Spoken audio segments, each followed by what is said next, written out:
Eu quero começar o vídeo de hoje com uma pergunta. Qual foi a última vez que você viu uma manchete, uma notícia dizendo que havia uma fila imensa de consumidores da Xiaomi na frente da loja esperando que o novo lançamento deles fosse disponibilizado? Provavelmente você não viu isso nenhuma vez, né? Mas já viu notícias assim a respeito da Apple, não é mesmo? E olha que se tem uma coisa que o Apple não é barato e acessível. E mesmo assim as pessoas fazem fila para comprar o produto assim que ele é lançado. E não, eu não estou aqui para falar bem da Apple ou para falar mal da Xiaomi. Eu estou aqui para mostrar para você que o que causa essa diferença entre as marcas é o posicionamento. E como você pode usar o posicionamento a seu favor para vender os seus produtos ou serviços por um preço mais adequado.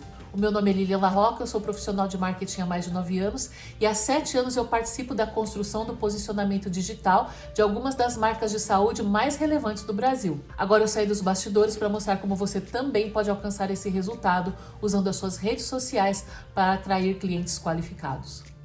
Vamos então falar de posicionamento? Antes de começar esse vídeo, eu tenho um aviso a fazer. Posicionamento é um dos conceitos complexos do marketing. Eu não diria que é o mais complexo, mas é um dos que causa um pouquinho de confusão. Então você talvez veja conteúdos de outras pessoas falando: mas é que o fulano diz que posicionamento é isso, fulano diz que posicionamento é aquilo. Tudo bem, tá tudo certo. Afinal de contas, às vezes quando a gente estuda uma teoria, a gente pega o que a gente encontrou de mais relevante nela para passar para as outras pessoas. Mas aqui eu vou pegar uma perspectiva de um conceito um pouco mais profundo de posicionamento. Sim, eu fui beber lá na teoria de Al Ries, de Jack Trout, e vou trazer alguns pitacos que tem muito a ver com o que Philip Kotler coloca em prática quando se fala em posicionamento para construir essa linha de raciocínio, tá bom? A segunda observação muito importante é que você vai me ver falando de marcas. E talvez você pense: mas eu não sou uma marca. Eu sou talvez um profissional liberal, uma pessoa que tem uma pequena empresa aqui. Isso não é uma marca. Como isso não é uma marca? A partir do momento que você quer vender um produto ou serviço, é muito importante que você construa justamente a sua marca. Porque existe muita diferença entre eu querer comprar um bolo de aniversário ou eu falar que na minha casa só se come bolo de aniversário feito pela dona Ana. Quer ela tenha consciência ou não, ela é uma marca. Então coloca na sua cabeça: eu sou uma marca, e aí você vai entender o que tudo isso tem a ver com você. Em primeiro lugar, para a gente simplificar bem o conceito de posicionamento, posicionamento é a forma como as outras pessoas percebem a sua marca. Isso vai ser baseado na sua abordagem de comunicação única com esse grupo de pessoas. Eu gosto de falar isso antes de falar para as pessoas o que elas têm ou não que fazer nas redes sociais. Porque às vezes a pessoa começa a fazer 30 coisas, 30 posts, entrar em trends para fazer reels, para ter mais alcance, e ela não entende que tudo aquilo que ela está fazendo está trabalhando contra o posicionamento que ela quer. Entender o seu posicionamento antes de começar essas ações vai fazer com que o seu esforço seja inteligente e que ele leve você para o lugar onde você realmente quer chegar. Então vamos pensar assim: quando as pessoas conhecem uma marca, elas colocam essa marca dentro de uma caixinha que existe no cérebro delas. Existem várias caixinhas lá dentro. Tem uma caixinha onde ela coloca as marcas que elas consideram inovadoras. Tem uma caixinha onde elas colocam as marcas que elas acham que representam boa qualidade. Tem uma outra caixinha para as marcas que elas consideram sofisticadas ou de alto valor. Tem uma caixinha onde elas colocam as marcas que elas consideram acessíveis. E uma outra caixinha que eu chamo que é a caixinha do desespero. É aquela caixinha que ela fala assim: olha, se eu não tiver outra opção, nenhuma outra opção, eu vou lá e compro dessa marca. E é lógico que você não quer estar na caixinha do desespero, certo? Mas então, como é que eu faço para estar na caixinha que eu quero? Se eu quero que as pessoas tenham a percepção de que eu sou inovadora, se eu quero que as pessoas tenham a percepção de que eu tenho alto valor, se eu quero que as pessoas tenham a percepção de que eu sou confiável, como que eu me coloco nessa caixinha? Primeiro você precisa entender que a gente não simplesmente coloca uma ideia na cabeça das pessoas. As pessoas já têm as suas próprias ideias na cabeça e, inclusive, elas têm lá os critérios para definir em qual caixinha uma marca entra. Nem sempre as pessoas têm consciência de que critérios são esses, mas automaticamente, quando a comunicação da sua marca, seja o seu post no Instagram, seja a sua loja física, se você tem um, seja o seu consultório, a sua clínica, que você tem um, seja a maneira como você fala, as pessoas pegam essas informações sensoriais, o cérebro delas já dá ali um match, fala: olha, esse critério é dessa caixinha, esse outro critério também é dessa caixinha, pronto, vamos pegar isso aqui e colocar na caixinha tal. Então o nosso papel como marcas é usar os elementos que estão lá no cérebro das pessoas e que elas associam às características que nós queremos que elas percebam. E quando eu não consigo colocar a minha marca na caixinha que eu quero, o que acontece? Pessoas que têm interesse no seu produto ou serviço, talvez nem procurem a sua empresa, porque elas acham que está fora da possibilidade delas. E o contrário também pode acontecer. Por exemplo, eu vejo muitos profissionais que às vezes falam: Lilian, as pessoas chegam aqui no meu direct do Instagram, chegam no WhatsApp da minha clínica e quando a minha assistente fala o preço da consulta, elas desaparecem. Isso significa que a sua comunicação colocou a régua de preço das pessoas muito lá embaixo. Elas, ao assistirem você, seus stories, ao verem seus posts, elas pensaram assim: poxa, esse profissional passa a ideia de que o serviço dele é bem barato, mesmo que seja, mais uma vez, de forma inconsciente. E aí, se essa pessoa tem um bolso curto, ela acha que você cabe nesse bolso curto. Isso vai gerar uma demanda muito grande de pessoas que não estão dispostas a pagar pelo seu serviço, ou até que não têm mesmo condições de pagar. Vale lembrar que mesmo que o seu posicionamento esteja correto, em alguma medida isso vai acontecer. Mas quando a frequência é muito grande, tem alguma coisa errada com a sua comunicação. Porque ou a pessoa pensou: ela não é uma profissional top do mercado, então o preço dela deve estar aqui embaixo. Ou então, quando ela descobre o seu preço real, ela faz uma comparação com outro profissional que ela entende como mais bem posicionado. E aí ela pensa o quê? Se é para pagar esse valor, eu vou pagar pro fulano. Isso acontece. Triste, né? Então, primeiro ponto, na sua comunicação você tem que mostrar alguns elementos que se conectam com os critérios que estão lá na caixinha do cérebro da pessoa, para que você possa entrar naquela caixinha e as pessoas paguem o seu preço sem chorar. Isso é se posicionar da forma correta. Embora não seja um produto pelo qual eu tenha muita afinidade, eu vou dar um exemplo com carros. Quando eu ouço que o carro da Tesla você abastece com energia elétrica, quando eu ouço que um Tesla dirige sozinho, quando eu vejo um videozinho lá no TikTok mostrando que uma pessoa estava na saída do supermercado, estava chovendo, ela chamou o Tesla dela e ele saiu sozinho do estacionamento e veio buscá-la, em que caixinha a Tesla entra na minha cabeça? Ela entra na caixinha de produtos inovadores, de marcas inovadoras. Já quando eu lembro que pessoas da minha família tiveram vários carros da Toyota, que esses carros raramente quebravam, que eram carros muito confiáveis, eu coloco o Toyota e, consequentemente, todos os produtos que ele me oferece na caixinha do confiável, na caixinha da boa qualidade, mas sem um preço que seja exorbitante. Já quando eu vejo as pessoas falando do preço da Ferrari, eu vejo personalidades muito importantes, muito ricas, muito relevantes tendo suas Ferraris. Isso também vai servir para Maserati, vai servir para Porsche. Quando eu sei que os carros dessas marcas, em primeiro lugar, não são acessíveis por causa do preço, e além disso eles têm edições limitadas, que eles fazem apenas uma pequena quantidade e vendem praticamente só para colecionadores, em que lugar eu coloco essas marcas na minha cabeça? Lá na caixinha do alto valor e da sofisticação. Percebe que a gente vai recebendo pelos nossos sentidos diversas informações que fazem a gente colocar as marcas em caixinhas? E aí, se eu quero um carro inovador, eu vou procurar aonde? Na Tesla, na Toyota ou na Ferrari? Com certeza vai ser na Tesla. Se eu quero um carro seguro, confiável e que não quebra, onde eu vou procurar?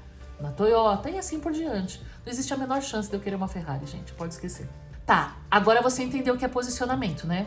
E você entendeu que essa percepção das pessoas a respeito dessa sua marca afeta o quanto elas estão dispostas a pagar pelo seu serviço. Então agora, como construir essa percepção? O primeiro passo para você construir essa percepção é você escolher um nicho de trabalho. E nicho não significa necessariamente profissão. Em alguns casos sim, mas em outros não. Eu gosto muito de dar exemplos de psicologia, de nutrição, de fonoaudiologia, porque eles são bem fáceis mesmo da gente entender. Uma nutricionista, ela pode atender pessoas com as mais diferentes necessidades. Mas quando ela vai se posicionar nas redes sociais, é muito importante que ela escolha um nicho só. Por exemplo, eu vou ser uma nutricionista especializada em emagrecimento. Ou então, eu vou ser uma nutricionista especializada em pacientes com diabetes. Ou eu vou ser uma nutricionista especializada em atletas, em pessoas que precisam da alimentação para melhorar a sua performance em competições. As pessoas querem saber das necessidades delas e elas tendem a consumir conteúdo e a confiar em profissionais que falam dos assuntos que interessam a elas.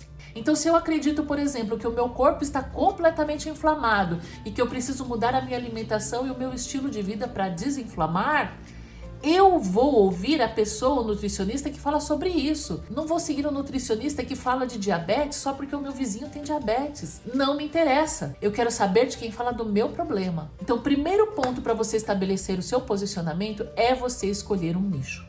O segundo ponto hoje em dia não tem nada a ver com o Rise, não tem nada a ver com Jack Trout, não tem nada a ver com Philip Kotler. É o que eu percebi nos últimos anos em decorrência da prática. Hoje em dia é muito difícil você se posicionar de forma eficaz se você não humaniza a sua marca, se você não aparece nos seus canais de comunicação. As pessoas querem sim saber quem é você, o que você pensa, o que você concorda e o que você não concorda na sua área de atuação. Elas querem saber se elas podem confiar em você. Ah, mas existem marcas centenárias que não precisaram fazer isso. É verdade. Só que quando a gente fala de posicionamento, existe uma frase que é muito interessante. Que ela fala assim, que chegar primeiro é a maior vantagem que você pode ter em posicionamento. Então é óbvio que se a Johnson & Johnson está aí há sei lá eu quantos anos, ela tem uma vantagem, porque ela chegou quando tudo era mato. Mas uma marca nova que chega para competir em algum dos segmentos dela já não pode se dar ao luxo de ficar invisível sem uma pessoa que a represente. E mais do que isso, quem disse que para a próxima geração, que não conhece toda essa aura da Johnson & Johnson, ela vai continuar sendo tão relevante quanto ela é? Vamos dar um exemplo bem prático? Pega o perfil da Johnson & Johnson e pega o perfil da Bianca Boca Rosa. Qual deles tem mais seguidores no Brasil? E aí você foi falar, mas ainda assim a Johnson & Johnson é uma empresa gigante. Tá, eu sei, mas qual será que é a margem de lucro dela nos produtos? Será que para ela alcançar aquele faturamento, ela não tem um custo operacional muito mais alto, inclusive no que diz respeito a vendas? Será que o público da Johnson's está disposto a pagar em um batom o mesmo valor que o público da Boca Rosa está disposto a pagar em um batom? Eu vejo que no mercado um produto da Boca Rosa é mais caro, por exemplo, que um produto da Vult. Boca Rosa tem rosto, Vult não tem. Agora vamos voltar à teoria original, porque eu fui longe aqui nessa parte de humanização com base na experiência que eu tenho. Vamos então aos 5 pilares de posicionamento da marca. O primeiro é uma identidade de marca forte. Você já percebeu que todas as lojas da Marisa são aquele padrão, a mesma iluminação, a mesma fachada cor-de-rosa? No final de todos os comerciais você tem ali o jingle de mulher para mulher Marisa. O que é isso? A gente precisa, quando a gente tem uma marca, bater sempre nos mesmos elementos. As mesmas cores, as mesmas fontes, o mesmo estilo de comunicação. Eu não posso chegar em um dia com uma mensagem totalmente descolada e no outro dia chegar aqui e ser totalmente formal. As marcas têm personalidade e elas devem ser fiéis a essa personalidade. Então, quais são os elementos que você vai usar para criar essa identidade forte da marca? Como eu já falei, existe a tal da paleta de cores, as fontes, o design, a tipografia. Existe a questão de, se você tem um ambiente físico, o ambiente também tem que refletir essas mesmas ideias. A simplicidade ou o excesso de detalhes. Sempre lembra que esses elementos têm que se relacionar com os critérios que estão lá na cabeça do consumidor e que vão fazer ele colocar a sua marca na caixinha que você quer. Ai, mas como é que eu vou saber o que está na cabeça do consumidor? Como é que eu vou saber o que ele quer? Observa as marcas que estão no raio da caixinha que ele quer. Você já percebeu, por exemplo, que em um restaurante sofisticado, isso vale para lojas também, a iluminação é mais baixa? Não é aquela luz estourando? Então, esse é um elemento importante. Você já percebeu, por exemplo, que no site de uma marca mais nobre, vamos dizer assim, de uma marca mais cara, o design tende a ser mais simples, sem tanto colorido? Esse é um elemento de marca que vai te colocar ou na caixinha do mais barato ou na caixinha do mais caro. E tem coisas que são ainda mais sutis. Se você for olhar as marcas caras de roupas e calçados, os modelos geralmente estão sérios, distantes, inacessíveis e às vezes nem olhando para a câmera, naquele estilo bem Tumblr mesmo. E já se você vai olhar a comunicação de uma marca popular, as pessoas estão se abraçando, sorrindo. Ai, mas é que eu não gosto desse estilo de comunicação. A escolha é sua, mas ela vai te colocar na caixinha A ou na caixinha B. É você quem decide. O segundo pilar de um posicionamento é uma proposta única de valor, é o que você promete entregar às pessoas. Então vou pensar em uma escola de inglês, por exemplo. Pode ser que a proposta única de valor daquela escola seja: aprenda inglês para negócios em 6 meses, conversando todos os dias com professores nativos. Essa é a proposta única de valor deles. Pode ser que a proposta de outra escola seja diferente. Talvez nos mesmos 6 meses ela se proponha a aprenda inglês com trechos de filmes e séries que você curte. Um grupo vai com foco no business e outro grupo vai com foco na diversão. E está tudo certo. Propostas únicas de valor. Ai, mas eu sou um profissional de saúde, o que eu faço? Vamos supor que você é um dermatologista. A sua proposta pode ser: mantenha a pele dos seus sonhos com procedimentos sutis com resultados em 60 dias. Essa proposta de valor, ela tem que estar presente em toda a sua comunicação, inclusive na escolha dos conteúdos que você publica. E se a sua proposta é manter a pele do sonho com procedimentos sutis, na hora que aparece uma celebridade parecendo que tem um rosto em cima de outro rosto, você vai alertar as pessoas sobre o perigo do preenchimento excessivo, por exemplo. Percebe como a sua comunicação tem que estar toda interligada? O quarto pilar é o posicionamento de marca. Mas você não pode pensar no posicionamento de marca como algo que você vai construir a curto prazo. Ele leva muito tempo para ser construído. E é a posição que você ocupa na cabeça das pessoas em relação aos seus concorrentes. Então lembra que numa primeira etapa do posicionamento, a pessoa te colocou em uma caixinha específica. Agora, dentro desta caixinha, ela tem várias marcas diferentes. E ela vai colocar uma marca no topo, outra marca em segundo lugar, outra marca em terceiro lugar e assim por diante. Então você vai construindo o seu posicionamento para que você vá subindo nesse ranking da pessoa, até que você chegue a ocupar o primeiro lugar. E o quinto pilar é a consistência na sua comunicação. Então é importante que você mantenha essa consistência em relação ao tempo, não mudando essa comunicação de ano em ano, a cada 2 anos e assim por diante. Não faz sentido, por exemplo, que o seu Instagram seja todo cool, descolado, que o seu site seja extremamente tradicional e que quando as pessoas chegam no seu consultório, na sua clínica, você fale igual uma menininha.